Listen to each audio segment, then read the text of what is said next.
halal-vitamin.com. تو اس پہ جائیں تو آپ کو انشاءاللہ 100% خالص اور حلال وائٹامن آپ کو مل سکتے ہیں. حاضر ہوتے ہیں ایک چھوٹی سی بریک کے بعد.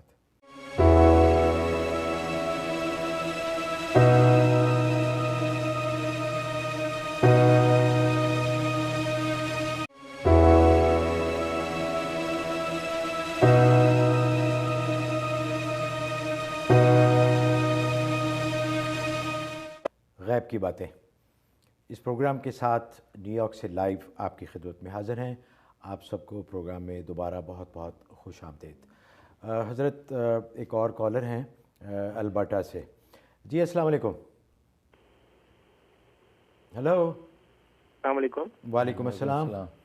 جی میرا نام اسر قادری ہے, میں کیلگری کینیڈا سے بات کر رہا ہوں. جی فرمائیے قادری صاحب.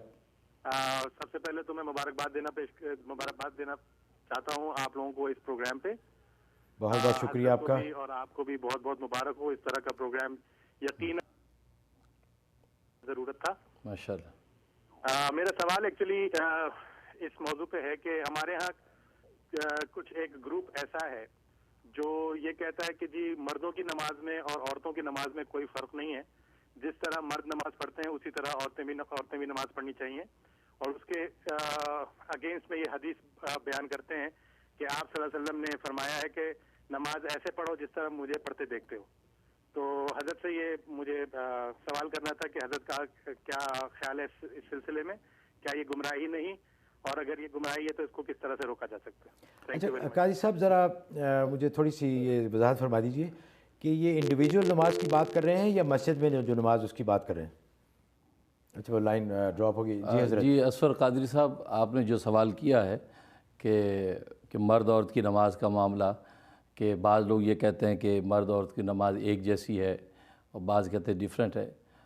تو میں تو یہ کہتا ہوں کہ بس نماز پڑھیں, مرد بھی نماز پڑھے عورت بھی نماز پڑھے.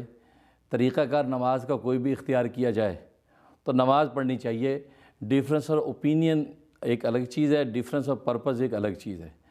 ڈیفرنس اور اوپینین ہو جاتا ہے کوئی بات نہیں, کوئی کسی طریقے سے نماز پڑھتا ہے کوئی کسی طریقے سے, لیکن ڈیفرنس اور پرپز نہیں ہے. نماز سب پڑھتے ہیں, کوئی رفع دین کر کے نماز پڑھتا ہے, کوئی بغیر رفع دین کے نماز پڑھتا ہے, کوئی آمین اونچی کہتا ہے, کوئی آہستہ کہتا ہے.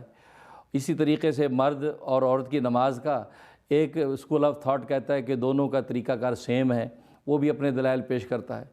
اور دوسرا جو ہے جیسا کہ اہل سنت والجماعت کا مسلک ہے کہ مرد عورت میں جیسے اللہ نے فرق رکھا ہے ایسے اس کے نماز کے طریقہ کار میں بھی فرق رکھا ہے. اس لیے کہ مرد کے لیے اتنا پردے داری نہیں مطلوب جتنی عورت کے لیے پردے داری مطلوب ہے. لہٰذا ظاہر ہے کہ جب پردے کے احکام مختلف ہیں تو نماز کے طریقہ کار میں بھی اختلاف کی فطری چیز ہے. تو احادیث ادھر بھی احادیث موجود ہیں. لیکن میں تو یہ کہتا ہوں کہ بس نماز پڑھیں کسی بھی طریقے سے, نماز اپنی نہ چھوڑیں کہ پوچھ نماز کی ہوگی. اللہ تعالیٰ امت کو یہ چھوٹے چھوٹے ڈفرینس سے نکالے تاکہ وہ ایک اللہ کی طرف جانے والے بن جائیں. ماشاءاللہ حضرت بہت زبردست جواب دیا آپ نے. اچھا حضرت اور بہت سی مساجد میں جھگڑا بھی شروع ہو گیا ہے کہ عورتیں مسجد میں آتی ہیں وہ جماعت کے ساتھ پڑھتی ہیں. اچھا کچھ مساجد میں وہ پارٹیشن کر دیتے ہیں کہ عورتیں علیحدہ یعنی, لیکن بعض جگہ عورتوں نے یہ کہا ہے کہ جی پارٹیشن کیوں کی گئی, ہم بغیر پارٹیشن کے پیچھے کھڑے ہو کے پڑھیں گی. اس بارے میں ذرا فرمائیے. نہیں یہ خیر یہ تو زیادتی ان عورتوں کی طرف سے کہ عورتوں کو ایسا نہیں کرنا چاہیے کہ پارٹیشن کے ساتھ ان کو نماز پڑھنی چاہیے. بغیر پارٹیشن کے وہ اوپنلی اگر مردوں کے سامنے کھڑی ہوتی ہے تو احادیث میں بھی نہیں, اگر پیچھے کھڑی ہوں اب پیچھے کھڑی ہوں لیکن مردوں کے بغیر کسی حائل کے کھڑا ہونا جائز نہیں ہے کہ وہ مردوں کو دیکھ رہی ہیں یا مرد یا ان کو دیکھ سکتے ہیں. تو پردے کا حائل ضروری ہے اور یہ سارے فقہ اسلام کی یہ مسلک ہے. اور یہ تو عورتوں کی زیادتی ہے, مغربیت ہے کہ وہ یہ کہتی ہے کہ ہم اس سے یہ کل کو یہ کہیں گے ہم پہلی صف میں کھڑی ہوں, تو یہ غلط ہے. ایسا نہیں ہے, بلکہ خیر القرون سے یہ طریقہ چلا آ رہا ہے کہ عورتیں پردے کے اندر جو اقتداء کرتی ہیں پردے کے بغیر جائز نہیں. اچھا حضرت ایک اور کال لیتے ہیں, کیلیفورنیا سے کال ہے. جی السلام علیکم. ہیلو. ہیلو السلام علیکم. جی وعلیکم السلام. کون صاحب؟ میں علی مرتضیٰ بول رہا ہوں کیلیفورنیا سے. جی علی صاحب کیسے ہیں آپ, خیریت سے ہیں؟ بس ٹھیک ٹھاک. مفتی صاحب سے ایک مختصر سا سوال پوچھنا تھا. میرے ابو ہیں, انہوں نے 2006 میں حج کرنے گئے تھے, تو اس کے بعد سے ہی نا جب سے واپس آئے ہیں تو ان کا وہ اپنا کام کرتے تھے بزنس, تو اس بزنس میں کافی لاس ہو رہا ہے ایوری ایئر, اور جو قرضہ ہے نا وہ بڑھی جا رہا ہے. تو اس کے لیے مفتی صاحب سے کہنا تھا کہ کوئی ایسا عمل یا ایسا کوئی کر سکیں جس سے اس میں امپروو ہو سکے؟ جی بہت بہت شکریہ علی صاحب. جی حضرت. یا اس کے لیے ہے کہ وہ ایسا کریں کہ صورت آل عمران روزانہ 11 دفعہ تلاوت کرنی ہے. 11 دفعہ تلاوت کر کے وہ کچھ پانی پہ دم کر کے، اگر دکان دفتر ہے تو وہ پانی جو ہے دکان دفتر میں چھڑک بھی دیں، اور اونچا اونچا چھڑکیں، نیچے پاؤں میں نہ پڑے وہ تو، اور اس کے علاوہ اس پانی میں سے کچھ پی بھی لیا کریں. تو سورۃ آل عمران 11 مرتبہ یہ کریں. اور دوسرا، جب بھی گھر کے اندر داخل ہوں تو سلام کرنے سے پہلے 1 مرتبہ قل هو اللہ پڑھ لیں، سورۃ اخلاص 1 مرتبہ پڑھ لیں، اور اس کے بعد پھر یہ کہ سلام کر کے اپنے گھر والوں کے اندر گل مل جائیں. تو اس طریقے یہ 2 چیزیں کرتے رہیں، انشاءاللہ ان کے قرض بھی اتر جائیں گے اور ان کو مالی خوشحالی ہو جائے گی، اور کاروبار میں جو پرابلم ہیں انشاءاللہ وہ سالو ہو جائیں گے. اچھا حضرت، ایک اور ای میل ہے، یہ خواب کے بارے میں ہے. تبسم صاحب یہ فرماتے ہیں کہ ان کو 12-13 سال سے ایک خواب آتا رہا ہے کہ یہ ہوا میں بہت اونچا اڑتے ہیں اور اڑ کے پہاڑ کی چوٹی پہ، جیسے جو شاہینوں کا مسکن ہوتا ہے وہاں چلے جاتے ہیں، اور ان کو نظر آتا ہے کہ یہ ان کا بسیرا ہے. تو پھر اس کے بعد یہ نیچے آتے ہیں. تو اس بارے میں وہ پوچھ رہے ہیں کہ اس کا کیا مطلب؟